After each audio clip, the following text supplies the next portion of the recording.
पूर्णमदां पूर्णमिदां पूर्णात् पूर्णमुदच्यते पूर्णस्य पूर्णमादाय पूर्णमेवावशिष्यते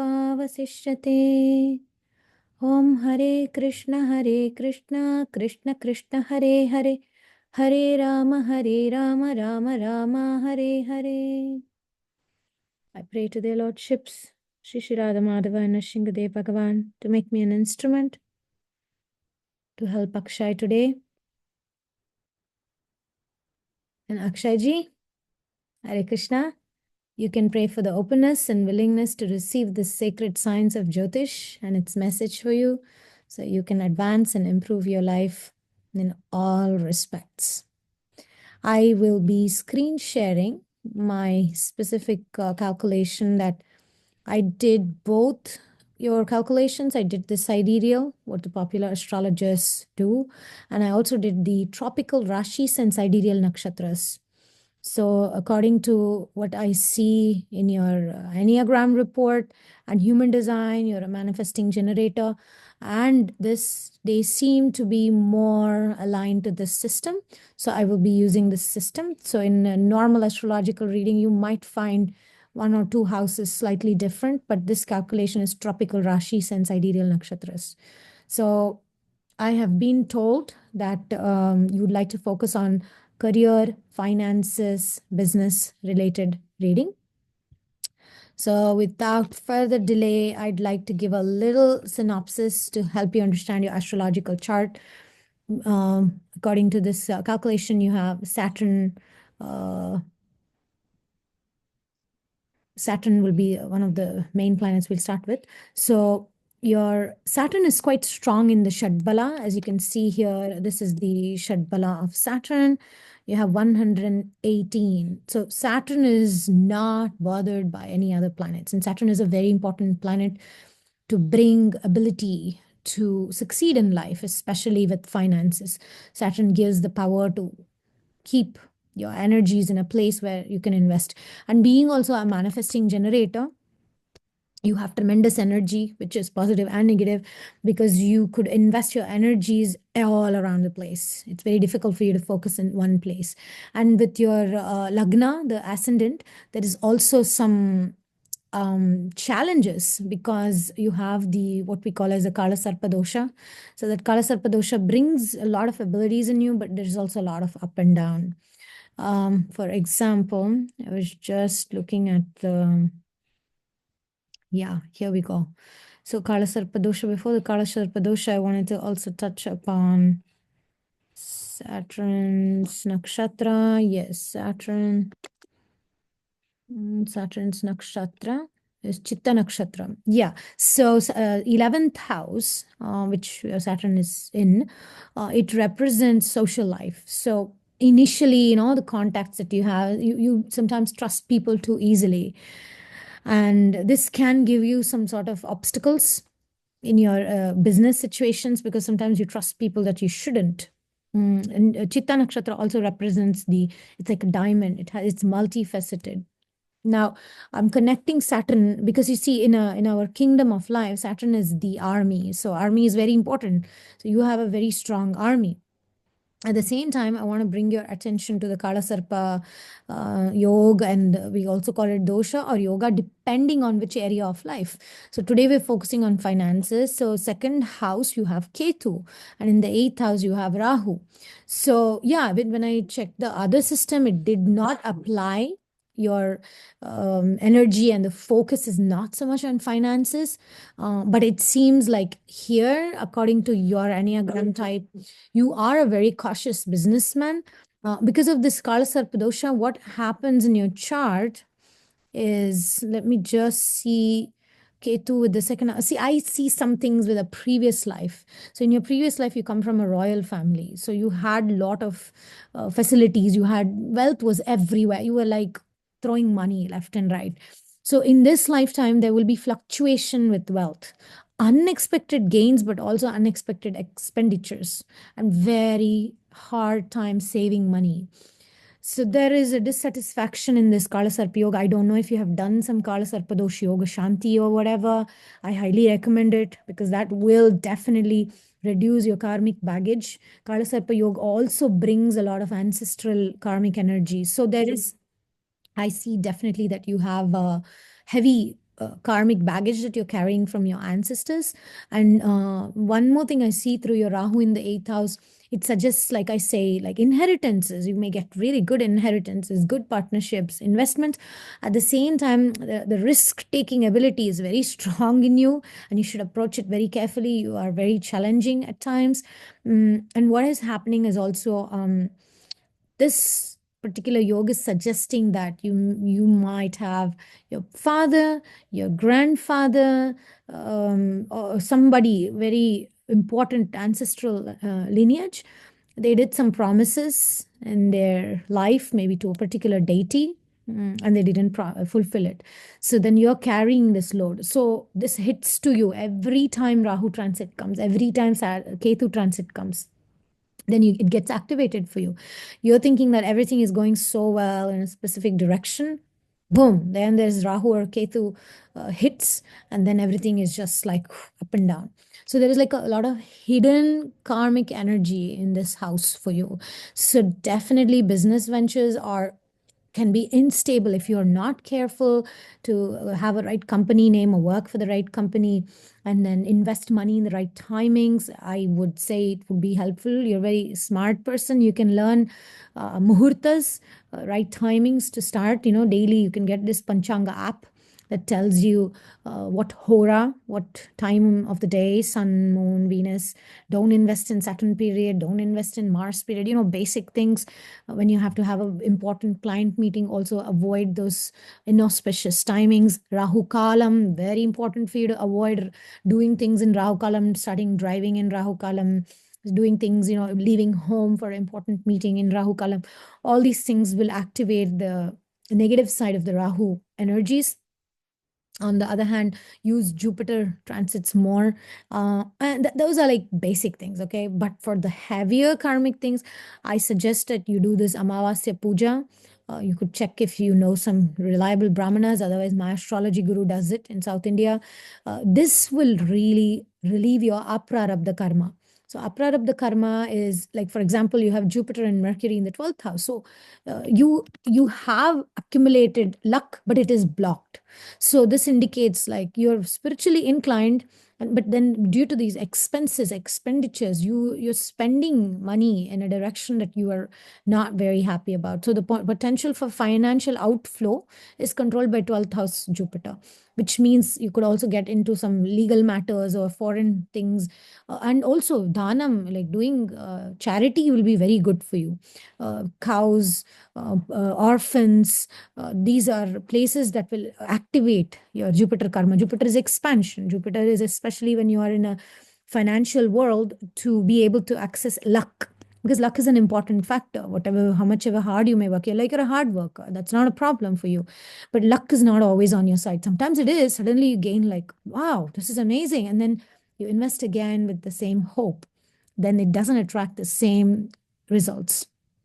Okay, so relationships and business seems to be important key factor here for you. You need to invest in Venus energy. Venus is with Ketu in your case, which again, Venus and Ketu together represent a very strong previous life karma, and that too, Ketu is in 23 degrees and Venus is in 21 degrees. That's like a very close conjunction. Another proof that you need divine intervention. You need to serve brahmanas. You need to serve priests, or if you have a temple near your house, Lakshmi Narayan temple, Mahadev temple. This is like I would say a must. You must go pay obeisances, ask forgiveness for whatever your ancestors promised or whatever you have not done as part of your dharma. And then worshipping Lakshmi Devi, chanting Mahadev mantras, Lakshmi's mantras, and Vishnu Sahasranam. This will relieve 30% of your problems. Every day, listen to Vishnu Sahasranam. It'll reduce your karmic baggage. Because you can be emotionally sensitive, so you're prone to mood swings because you're born on the Amavasya day, which could affect your relationships. And then you have a you're lucky in terms of relationships, but sometimes you feel misunderstood. So in business, you need to bring this energy of Venus into successful endeavors, trusting energy, people trusting you, activating the energy of Venus. Venus is Lakshmi, right? And Lakshmi is not just how much money you have in the bank account, that's Kubera. But Lakshmi, especially in your case, is about prosperity. And you are very capable, you're very talented to make money, but this social circle sometimes can feel burdensome for you. So some of the important thing, you miss important details, you rush into things, you jump into things. But yeah, if you do this Amavasya Puja, that will release a lot of your, relieve you, a lot of Prarabdha karma. And Aprarabdha karma, especially, you will feel such a release. Aprarabdha karma means those karma which is not manifested yet. So it's always lurking, it's always around your borders, anything with money, anything, always there. And eighth house is also a house, it's called a Dushtana houses. So it gives you a strong drive for achievement, strong drive for success. So you definitely are courageous, taking risks, but be careful with law, be careful with taking risks, entrepreneurial adventures that you may get into. Also, the mystical side, like I said, you need to serve the Brahmanas, etc. That will activate the strength, positive strength of Jupiter. Because the metaphysical world, like energies, blessings of ancestors, blessings of Brahmanas, blessings of Vishnu and Lakshmi, this will give you long term benefits. Immediately, you may feel like, oh, I have to spend money or whatever, but it is worth it. So go to these temples, contact me for the yagya if you want, then I can give you the directions how to get this done, and check around you if somebody can do the Rahu Shanti. Of course, be careful who this person is. Don't do Shanti in a way that Rahu goes to sleep, then all your business will be finished. But you need somebody who understands your chart, somebody who understands your Kala Sarpa dosha, that he shouldn't put your Rahu to sleep, but he should pacify Rahu in a way that he doesn't bring the negative ups and downs. So Saturn in the 11th, it supports you to be disciplined, like with long-term aspirations, but then there can be some initial struggles. That is okay. So if you are facing initial struggles, that's okay. Another thing I wanted to say was about astrocartography. That's a completely different reading. It takes about an hour to figure out different locations, which planet is ruling you. So this is like a whole maps, in like when you look at your chart, when you put this in the world map, different directions have different planetary influences. Even within India, even if you just go 70 miles upward, 70 miles downward, you will have a different planetary karma activated. So in your business field, with this powerful Saturn that you have, also you have a very powerful sun. You have a vision, you have really great ideas for business. It'll be very useful for you to go to astrocartography lines where there is sun, where there is Mercury. This will activate like anything. You will have 10 times more benefit just going to a Mercury line in the astrocartography map. Of course, if the Mercury is in India, it could be in America. We have to see which country has which planet. And other than that, there is also the Paran lines. The Paran lines are minor lines, like I said, within 70 miles access radius. That also can be a huge shift. Maybe if you just move 200 miles from where you are to do business, or you do a contract with somebody who's living in a place where you have Venus line or Saturn line, I would avoid in your case because it activates not very pleasant karmas in your case. So that is not very favorable.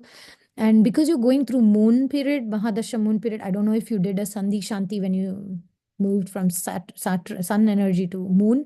But these are all things that will help you. Anything like yagyas, mantras, chanting, going to temples, giving charity, feeding the cows, feeding brahmanas, all these things come in the 12th house energy for you. It's like your treasure house. That's where your punya karma is stored. And in order to activate it, you need to activate those energies. You seem to be a very philosophical and religious type of person, so you may already be doing it.